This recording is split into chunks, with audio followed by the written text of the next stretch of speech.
Non, non pas Cash, la Mouka, même les gens de Cash étaient là. Parce qu'ils avaient une réunion que Corneille Nanga, le maître de la CENI, avait appelée. Donc ça, il a appelé une réunion qui rassemblait tous les politiciens de tous bords qui faisaient partie de cet exercice électoral.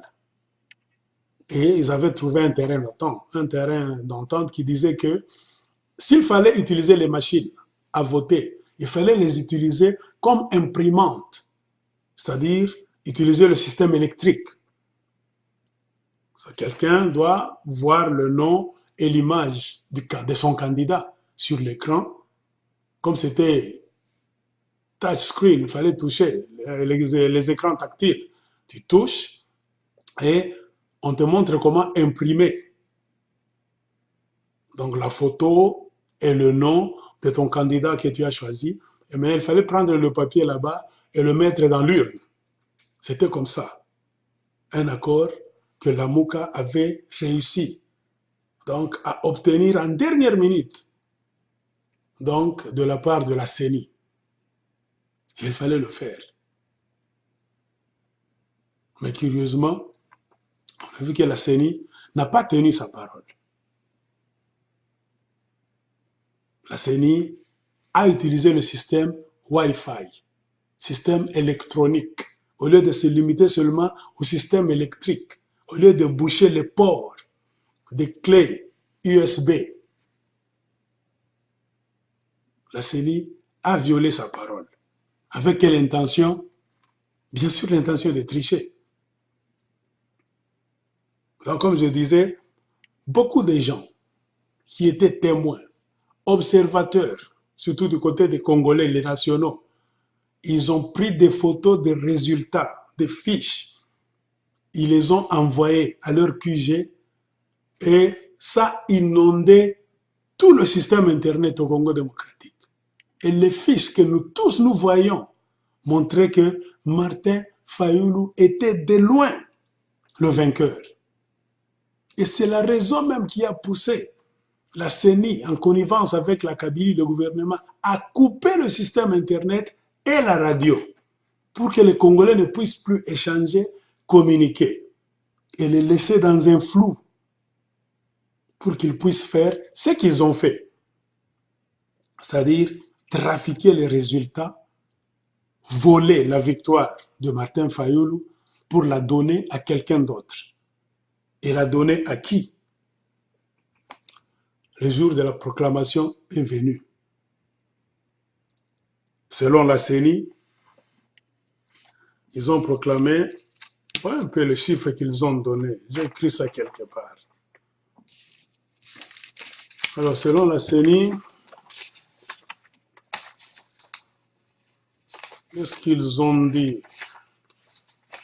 C'est Félix Tshisekedi qui avait gagné cette élection-là.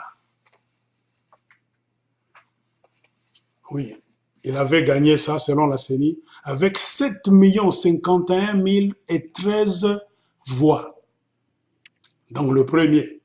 Et Martin Fayulu est venu en deuxième position, avec 6 366 732 voix. Deuxième. Et troisième, c'était Ramazan Shadari, avec 4 357 359 voix. Donc, c'était comme ça. Maintenant, si nous voulons étudier la différence de voix entre Félix Tshisekedi, que la CENI a proclamé premier, la différence de voix n'a même pas atteint les 1 million. La différence de voix est de 684 281 voix. 684 281 voix. Alors, vous comprendrez pourquoi. Toujours dans leur magouille, la CENI a refusé qu'il y ait élection au même moment à Beni, Lubero, Butembo, Yumbi, dans le Nord Kivu. Parce que là-bas, on vous dit, selon les rapports même de la CENI, il y a 1 359 000 votants qui attendaient là-bas. C'est-à-dire, même avec ce résultat donné par la CENI, qui fait que Félix Tshisekedi a dépassé Martin Fayulu avec 600 000 voix seulement.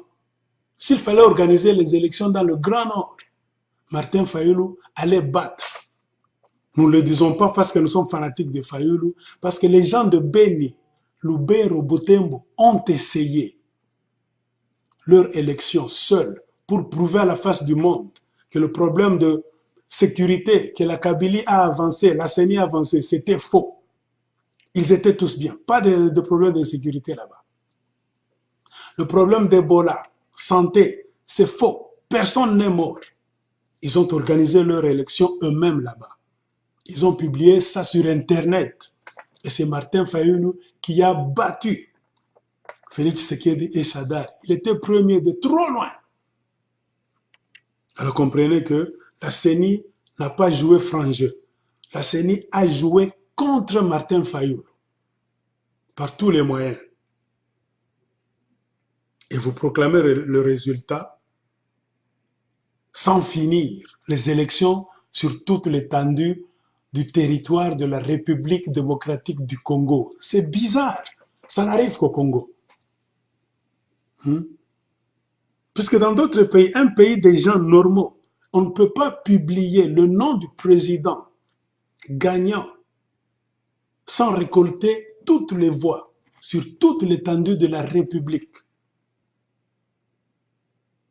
La CENI a proclamé Félix Tshisekedi gagnant de ces élections, sans organiser les élections dans le Grand Nord. C'est-à-dire, les gens du Nord Kivu, vous les mettez où? Donc, ce n'est plus un territoire congolais, selon vous. Donc, c'est un territoire étranger. Et si nous essayons de pousser notre raisonnement trop loin, vous verrez que dans leurs accords obscurs, ça a toujours été comme ça, depuis que Joseph Kabila a pris le pouvoir. Ce coin-là a toujours été abandonné aux mains des Rwandais et des Ougandais qui attaquent. De là, on vous parle toujours des ADF Nalu, qui sont donc un groupe rebelle des Ougandais. Or, nous savons très bien que les rebelles d'un pays, c'est quoi d'abord être rebelle? C'est-à-dire, on désobéit au gouvernement de son pays. On se retire dans un coin, soit sous le territoire national, ou bien on traverse la frontière pour aller se cacher dans un territoire étranger, avec pour mission de faire quoi? Non pas d'attaquer les gens de ce pays-là, mais d'attaquer le gouvernement de son pays. C'est ce qu'on fait. Il y a eu des ex-Katangais, rebelles, congolais, qui avaient leur QG en Angola. Ils n'avaient jamais tué les Angolais. Ils s'étaient bien organisés jusqu'à ce qu'ils ont attaqué Mobutu. Et c'était la guerre de 80 jours en 1977 et la guerre de 6 jours en 1978. Ils ont même pris la ville de Kolwezi. Un rebelle attaque le gouvernement de son pays. Et curieusement, au Congo démocratique, les rebelles ougandais n'ont jamais attaqué Museveni. C'est ADF Nalu là-bas. Ils attaquent les Congolais. Ils pillent les richesses des Congolais. Ils tuent les Congolais. Ils les déplacent en masse de leurs villes et villages. Et ils ont déjà pris des terres là-bas.